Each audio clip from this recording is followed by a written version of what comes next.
Hello ladies and gentlemen, welcome to Tousi TV, your global news channel. I'm Maya Tousi and this is your latest news update, this time from the Middle East. Hamas in Gaza continue to refuse to disarm. President Trump is now sending the final ultimatum to the Islamists in Gaza by preparing the international forces led by the US military, if needed, to go in and to, as President Trump puts it, and I quote, violently disarm Hamas. And we have some drama that's happening right now in the Gaza Strip. We do have a live feed from Khan Yunis.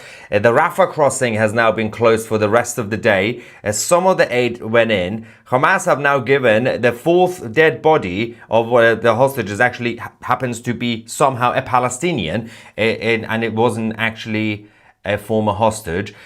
The Israelis are kicking off. President Trump is kicking off.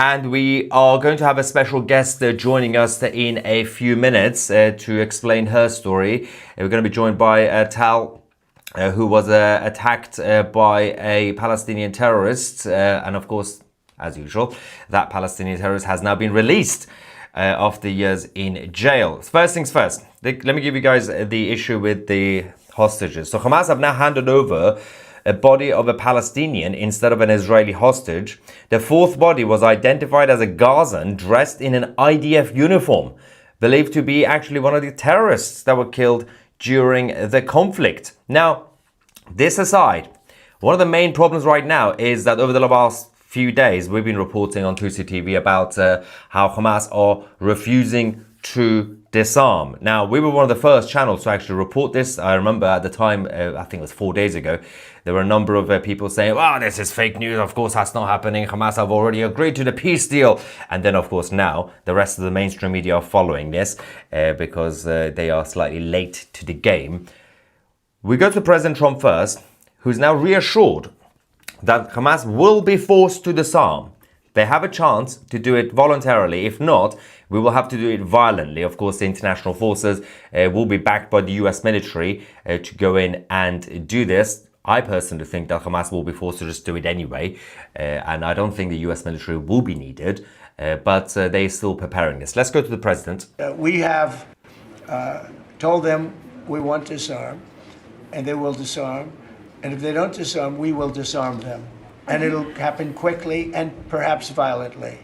But they will disarm. Do you understand me? Yes, you say because quickly. everyone says, oh, well, they won't disarm. They will disarm. And I spoke to Hamas, and I said, you're going to disarm, right? Yes, sir, we're going to disarm. That's what they told me. They will disarm, or we will disarm them. Got it? Okay. What is the deadline you're going to put on that? You say quickly, sir. Sir, you said quickly, but what is the deadline you're going to put on that before you take period action? of time. Pretty quickly. Mr. A reasonable period of time. Reasonable, but pretty quickly. So we don't actually know if it's going to be days or hours or weeks. It's not going to be hours. Now, the Palestinian side are disputing this. Senior Palestinian Islamic Jihad official Mohammed al-Hindi has now rejected President Trump's claim. Again, saying that Hamas will and other factions never agreed for them to be disarmed, and Trump is negotiating with himself.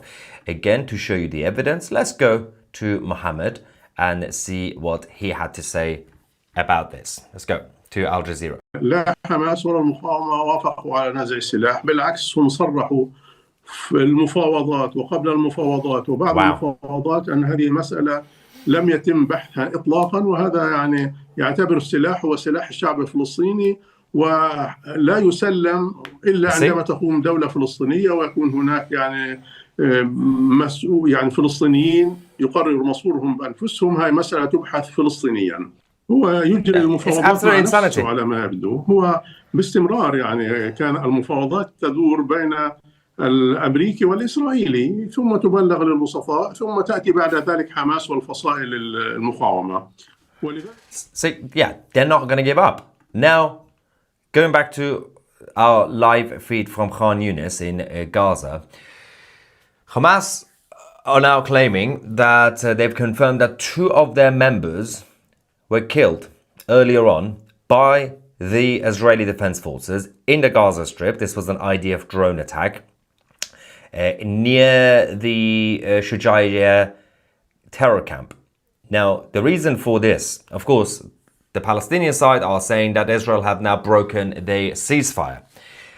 The Israeli Defense Forces have not broken the ceasefire by attacking and killing these two Hamas members. Why? Because they crossed the red line, the yellow line. There is a yellow line in the Gaza Strip. The IDF have withdrawn up to a point, and Hamas were not allowed to cross that yellow line.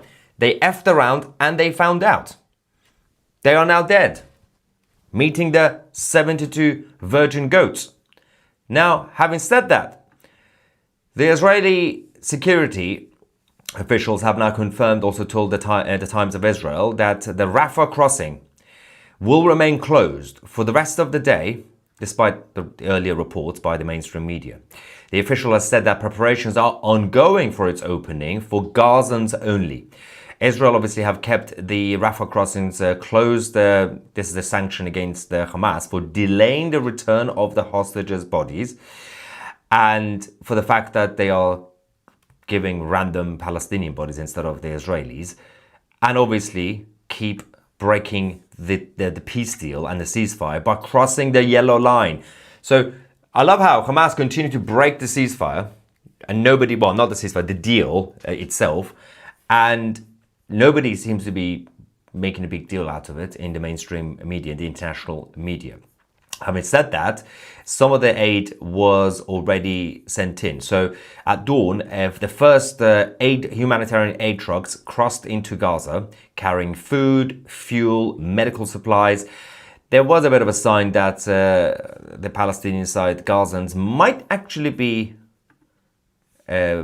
following the actual agreement, but seems to be doesn't seem to be the case, because the different factions are now attacking each other. Hamas are now killing the anti-Hamas Gazans. It's all falling apart.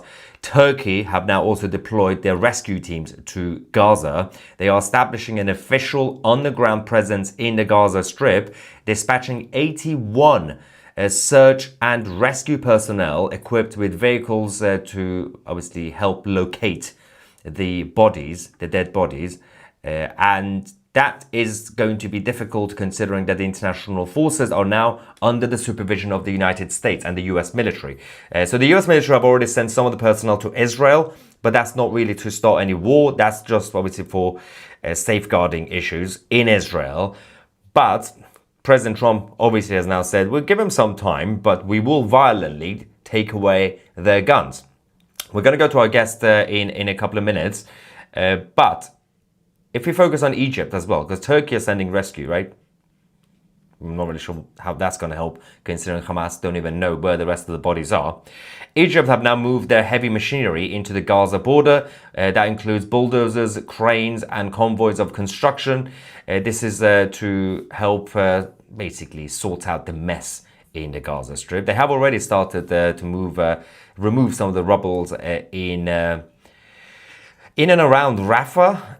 And also the Gaza city. Let's quickly go to our special guest who is now joining me, who, by the way, in a day, will also be Tommy Robinson's tour guide. Hello, Tal. Tal Hartov is joining us live. Welcome to the channel. How are you? Hi, Tousi. How am I? I don't think we've got long enough to actually talk about that. No, we have enough time. So just to give a preview to people, in case they're not familiar, obviously a lot of you already know that Tal was a few years ago repeatedly, obviously I'll let her tell the story, but repeatedly stabbed by a Palestinian terrorist. That Palestinian was actually got arrested, imprisoned. After years, he has now been released as part of this so-called peace deal. Of course, for Tal and her loved ones, this is a distressing time because, and I'm going to ask you exactly, tell the story, what happened and how you're feeling now that the man who wanted to basically kill you and obviously targeted your friends is now back on the streets. Tell us what happened. Okay, I'll do it briefly because it's really hard for me to keep repeating this, and it will sound like I'm dispassionate about it, but I think it's... Oh, I think we lost you. Tal. Yeah, I can hear Okay, you. Can you're you hear back. me? Yes, you're back. Go on. Yes, yeah, you were saying. Okay. Well, it doesn't matter if we have internet interruptions. It's still a better channel to watch than the far left BBC or the far left Sky News. Yes. I'm so glad that you've got this going out. Anyway, I've been in Israel. I left after England. I'm born here, there in England, left after high school, and I became a tour guide in Israel. And I was taking a Christian tourist for a hike within the state of Israel, not in, so-called West Bank. And we were pounced on by two Palestinian terrorists who had machetes, and they held us at knife point for half an hour. And then they went through my stuff. They found my Israeli ID. They gagged us. They tied our hands behind our back. They put us on our knees, and it's Allahu Akbar, and they start slaughtering. And I'm on my side, and he's leaning on me, and I'm telling you, this is X-rated channel, right? But Yeah. I can hear my bones crunch, and because Yeah. it's a serrated knife, it keeps getting stuck in the bone, and he's just irritated that he chose the wrong knife. And the only thing I knew to do was play dead, and I kept my eyes open, assuming how that's people dies. And I Yep. watched in front of me to see, like my friend, she was being chopped up like a cucumber. And Wow. they left, and I decided, okay, I have one last commission in life, which is to die nearer where I parked the car so the police can find my body. And I somehow managed to stand. And I turned my back on what's left of Christine, and step by step, with over 30 broken bones, snapped ribs, collapsed lung, crushed sternum, dislocated shoulder, sliced diaphragm, bones in my lungs. I walked over a mile until I found help. And the outcome was, I forgot to tell you, and I think your viewership will enjoy this. I was actually had a little tiny penknife in my hand. And Wow. when they pounced on me, I fell to the ground, and I'm struggling with him, and I managed to stab him in the balls. And his Right. blood Right. on his sleeve is what enabled the police to apprehend them. And then I was in court with them 11 months later, and I'll never forget, the judge asked, well, why did you murder an American Christian? And they said, we thought she was Jewish. And so one of Wow. these savages getting out in the deal, you asked how I feel. Judaism is a very beautiful, complex religion, ideology, whatever you want, ethnic identity. It's never this or that. I feel this and that. Like the Bible says, there's a time to be joyful and a time to weep. And that's this time now. We're joyful and we're weeping. So the terrorist that has been released, has it been part of the ones that we have seen his pictures or videos that they've been showing over the last couple of days? Well, to be honest, I've not really wanted to look at their See it. faces. I mean, I have to contain the rage in me, really, and I don't want to exacerbate that. So what are your thoughts on the overall issue? Because obviously, in order for this ceasefire to happen and the peace deal, there had to be a massive release. There were about 2,000 people, terrorists, prisoners released by Israel. Because it wasn't just about that one. Obviously the people that you're talking about, but there've been hundreds and hundreds of more terrorists who have also targeted other people. They are now out. What are your thoughts on the fact that they are now all out? Well, I'd ask myself, I'd ask your viewers too, how on earth have we got to this point where Israel has felt that she has to basically cave into this deal, like negotiating with, frankly, Nazis. And I don't say that lightly. I'm an educator for the Holocaust Museum, all right? It's not just a slur. They're a genocidal culture of death. And how did we get there? And I tell you, I was so thrilled when you set up your TV, and like, as Tommy Robinson always says, right? We are the media now. Yeah, you absolutely are. Because I think he stole that from me, though. He stole that from me. Oh, did he? All right, I'll tell him what I see. But this idea that Israel has been pushed into this corner, and I tell you where it happened. Like, if you remember, on October the 7th, all throughout civilized Europe, people were projecting the flag of Israel. That night, there were jihadist marches through London, all right? And what happened over the next 2 years, and I blame the media and I blame the government, like the far left BBC and the far left Sky News, and you should start using them as that far left, add that onto everything. They basically engaged and accused Israel of genocide. They allowed a platform for the other side, this whataboutism. And this idea that Israel was bullied by the media. I tell you, there's a great saying. It says, the anti-Semite, what was it? The anti-Semite who, the anti-Semite does not accuse the Jew of theft because he thinks the Jew has stolen something. The anti-Semite accuses the Jew of theft because he takes a lot of gratification in watching the Jew turn out his pockets to prove his innocence. And that's exactly what the left-wing media have done.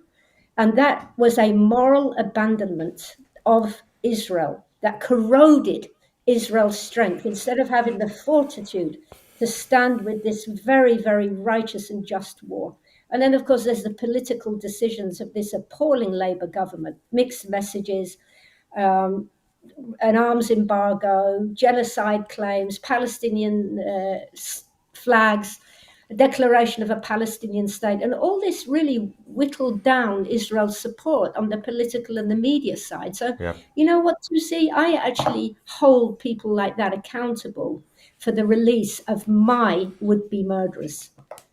Yes, I mean, I think you're absolutely correct when it comes to the anti-Semites getting satisfaction by seeing the Jews defending themselves. Every time we see someone from the Israeli government or just the pro-Israeli side being on the defensive on Sky News, on CNN, on BBC, they have to defend themselves that, you know, this is not a genocide. You look at the presenter's face, that they're just satisfied. They're like, yes, we got them in the corner. They're being cornered and they are on the defensive. It's a weird, disgusting thing.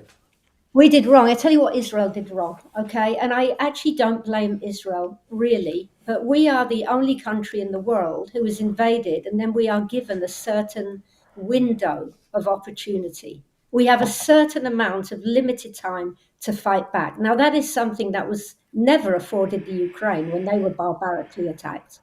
But Israel knows that, okay, we've had a massacre and we've got probably like 3-4 days to sort things out, because sooner or later, the world is going to turn against us. So, and how do we get to this? I think that our government, my government, the Israeli government, made a crucial mistake, because the Israeli government, what do we want to do? We're always on the back foot. We have to prove that we're not bad people. We've got a right to live. And so Netanyahu, Prime Minister Netanyahu, came out with a statement many times that this is a war against Hamas and it's only against Hamas. Well, that sounds very noble, but that has been absolutely disastrous for us, because even their GoPro footage, you see there's different factions, Islamic Jihad, PLFP, and also by their own GoPro footage, you see thousands, over 5,000 of people in civilian dress. And many of the survivors of October the 7th say that the people who did the raping and the pillaging and murder, they weren't just Hamas members, Yep, so no, civilians. And then it's civilians who gather around these Toyotas when they take our dead and alive into Gaza. It's civilians, rather obese looking civilians for somebody who's been genocided with the latest iPhone 12 in this frenzied orgy in the release of hostages. And Israel has never addressed that. And by the way, every hostage who came out said there's no innocent civilians in Gaza. And what that brought for us, instead of like being able to keep to the narrative that this is a war, all right, and what can you do? People die, people are killed. We lost a PR battle because anybody as a civilian was then considered innocent. And it's been a disaster. Which is surprising, considering that apparently the Jews control the media, but they seem to be losing the media game. I'm not really sure how that works. So moving it to slightly better news. Tomorrow, I think, or later today, you are going to be welcoming our good friend Tommy Robinson to Israel. Tell us about that. What's going to happen? You're going to be showing him around? What's going on? Well, you know, Israel's so chaotic, so I'm not quite sure what the plan is at the moment. But He's going to be here for a few days. I think my first meeting with Tommy is going to be on Shabbat. He's going to give a big talk. And look, Tommy, it's very rare for anybody not in politics to actually get an official invite to the only democracy in the Middle East. And I think that's quite amazing. And I credit Tommy. I don't understand people who've always, it's like Tommy's got he's the man with the unforgivable past because he doesn't talk posh, right? And he's a Luton lad. But I've listened to every interview Tommy has done, especially of late. And I think he's the most incredible man. And I remember actually, Tousi, when I was guiding him last time, Brian of London, our mutual friend, right?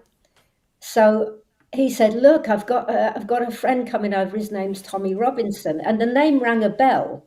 And I really thought I was, oh my gosh, I'm guiding this skinhead neo-Nazi goose-stepping. Yeah. And I told Brian, I said, "Listen, I don't want to really do that." And I talked with Brian a lot, and then I agreed. But I'd been looking on the internet, and every single article I found about Tommy was malicious. Yeah. And then I read his book, Enemy of the State. And I'm a writer, and I read Tommy's book, and it was so authentic. His voice was so genuine. And what I read in Tommy's book was totally different than what I'm reading about him in the internet. And when I met him, I'm telling you, I mean, he was very funny, right? Because he was Tommy wherever he went. I mean, he's totally himself. He doesn't worry about what's culturally, he's effing and blinding all over the place. And it was so magnificent. And he knew a little bit about what happened to me. And when I told him properly, I'll always remember Tommy's eyes. He had tears in his eyes, but it wasn't soppy. It was this, I recognized it in my own self. Like, he wanted to kick the crap out of them. He told me. And it was, by the way, also this compassion for me. He would have jumped in the front seat and just given me a hug. And it was that beautiful mixture of mercy and justice that really struck a chord with me. And I told Tommy, I said, Tommy, I wish you'd have been there. And he said, "Oh, I wish I'd have been there too." And that, I think Tommy, in a way, he's very Jewish soul. And I mean this in that he has a very sharp moral conscience. He knows that you should hate evil. He knows that pedophiles and rapists have no place in society. And he hates those kind of people. And it's a virtue. It's a virtue to hate those kind of people. We don't need to be singing songs, what's it called? Never look away. Don't look back in anger or whatever. Yeah. Not looking back in anger. I mean, it's absolutely ridiculous. And England needs to get a grip and get some moral fiber and call it out for what it is. And I tell you one thing else, Tousi, if you don't mind me just taking over your TV station. It's like, if you don't address these jihadists, which, by the way, the jihad is 7th century Islam. And the jihad, that's what's behind these rape gangs, right? The grooming, that's jihad, sexual slavery. Of course. But if the government don't have the courage to call this for what it is, which is jihad, what will be the terrible backlash is that the good working class British people, they're going to feel suspicious to every single Muslim out there, right? True. Instead of holding the Muslim community accountable, separating the vile pedophiles from the honourable, it's going to make matters much, much worse. They have to call it for what it is, Islamic jihad. That's a very, very good point. Thank you so much, Tal, for coming on the channel. I believe you are going on a competitor's channel tomorrow or sometime soon. But he has to reschedule. I mean, that was Piers Morgan. In case you guys didn't know. Luckily, we stole Tal from Piers Morgan's show. First came on this channel. Then she can go on Piers, so he could shout at you or whatever he wants to do. Anyway, thank you again for coming on the channel, Tal, and we'll see you soon. Cheers. Thank you. All right, cheers, bye. All right, ladies and gentlemen, let's continue. I'm just going to give you a summary of obviously what you might have missed if you joined late. I'm going to get your reaction live as well. President Trump is absolutely furious, but he's reassuring everybody that Hamas will disarm, despite what they're saying. It's given them a deadline. It's a vague deadline, but otherwise he will be preparing the international forces led by the US military to, as he says it, to go into quickly and violently take away their guns. We have told them we want to disarm, and they will disarm. And if they don't disarm, we will disarm them. And it'll happen quickly and perhaps violently. But they will disarm. Do you understand me? Yes, you say because quickly. everyone says, oh, well, they won't disarm. They will disarm. They will disarm. So President Trump remains confident that he can force the Islamists in Gaza to disarm. As we showed you, the reaction from the Islamic Jihad, they have said that we never agreed to disarm and we will continue as usual. So I don't see any other way, because there is a very complicated situation, right? It's a very sensitive situation, because President Trump's strategy is, when it comes to geopolitics, he sort of fakes it till he makes it. So he creates his own reality and everyone else is forced to follow it. So for example, he said, we now have a peace deal. Everybody come to Egypt. So everybody has to go and everybody is forced to do it. So we're like, oh yes, we kind of have peace now. So we kind of have to do it. Everybody will have to follow it. So Israel right now can't break it. It will be very embarrassing, right? Hamas have also been forced to say, yeah, sure, we'll do it. But they are trying their best to find a way to do something naughty, right? The problem here is that President Trump's strategy tends to work. Even if something's not happening, he makes it a reality, which means there is no other option for Hamas to somehow get disarmed. Doesn't necessarily have to be the US military.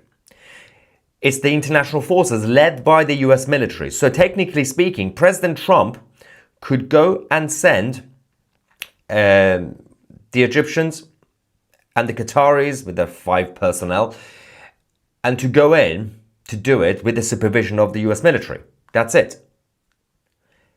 Because all those guys, especially the Egyptians and the Qataris, know that it's in their interest to keep President Trump happy, to make sure that this so-called peace deal remains in place.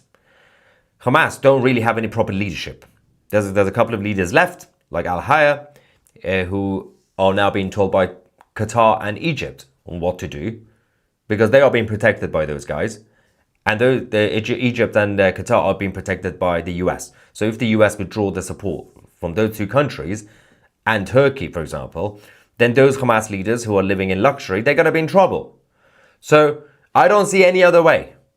That there won't be any necessarily a need for the US military themselves to go in, but they will be supervising and basically using a proxy, whether it's Egypt or others, or even perhaps Turkey as a NATO member, because Turkey are going to go in with the rescue personnel to help locate their dead bodies, and they could easily just do it.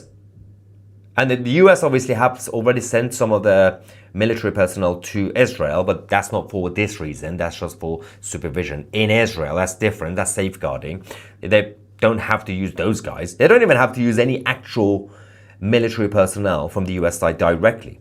It's the management, it's the generals that will be basically telling Turkey, for example, as a NATO member, or Egypt as a mediator, you gotta have to go in there and take their guns. There's no other way. You have to.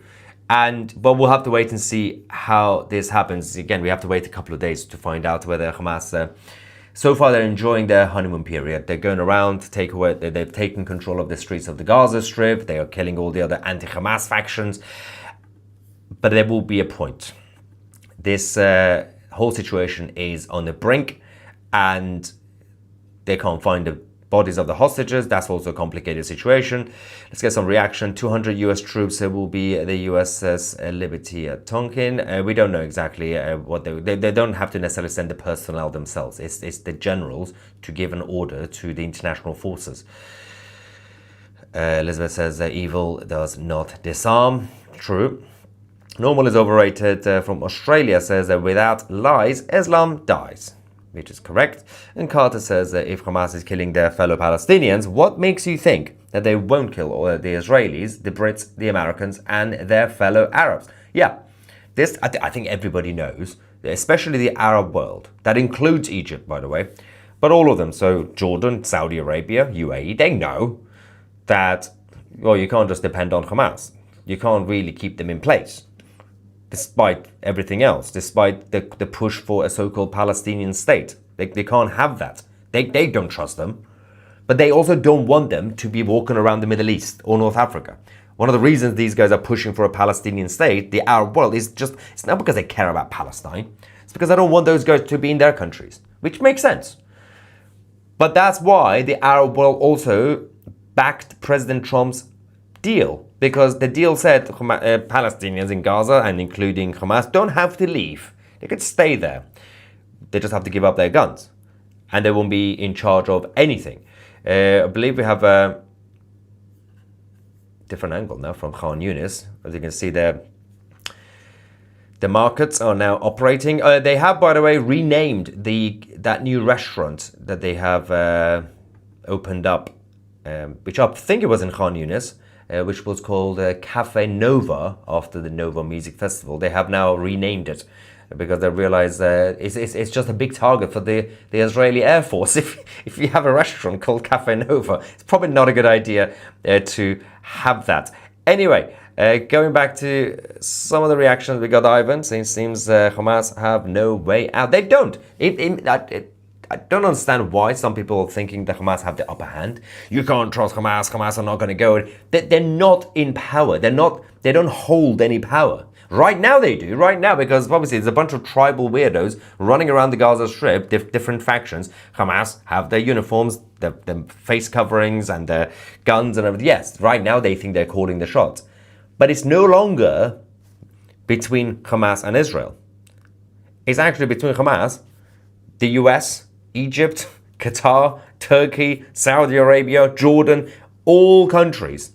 So Israel can now sit back and say, whatever happens is your responsibility, all the countries that made this deal. So they can now withdraw their responsibility and say, well, President Trump, Egypt, Turkey, Qatar, these guys, they made this deal. If something goes wrong, you guys are going to have to deal with it. And President Trump, as I said, because he created reality. He basically says, well, if something doesn't exist, I'm just going to say it exists. And he's going to force everybody to follow it, which is a very interesting strategy. He forces people to basically say, yeah, now there is peace. But he doesn't like to lose. President Trump is a winner, which means if he has to force a new reality, which is basically forcing Egypt or Turkey to go in to do the dirty job on behalf of the US military, he will do it. And they have no other option. They will have to say yes to him. So I don't see any other way for Hamas, for example, to remain in power with guns in their hands. Because from different angles, they'll get hit. If the US doesn't do it, the Turkey and Egypt should. If they don't do it, at the end of the day, it will go back to the Israeli Defense Forces. The IDF will do it. They have no real leadership. They have no real commanders. They don't know what's going on anymore. It's no longer 2022 with their tunnels and their leadership, Yahya Sinwar and everything else. They don't know what's going on. They don't even know where their bodies are, according to Hamas. They've lost them because they're saying, oh, the Gazans, the Hamas members who were supervising the dead bodies of hostages, they're dead now. We don't know where they put them. I mean, obviously it could also be excuses, but it could also be true. They don't know what's going on in their own Gaza. Anyway, yeah, it's best not to mess with President Trump because it's a huge stake right now because he's told the world, as I said, based on that reality he's created, he's told the world, I've created peace. He's not going to let himself be humiliated. So just give it a couple of days. The best case scenario is for Hamas to voluntarily give up, but they also have this weird Islamic pride, which they don't want to be seen as the ones who are surrendering. But there's somebody will come up and basically take the guns away from them.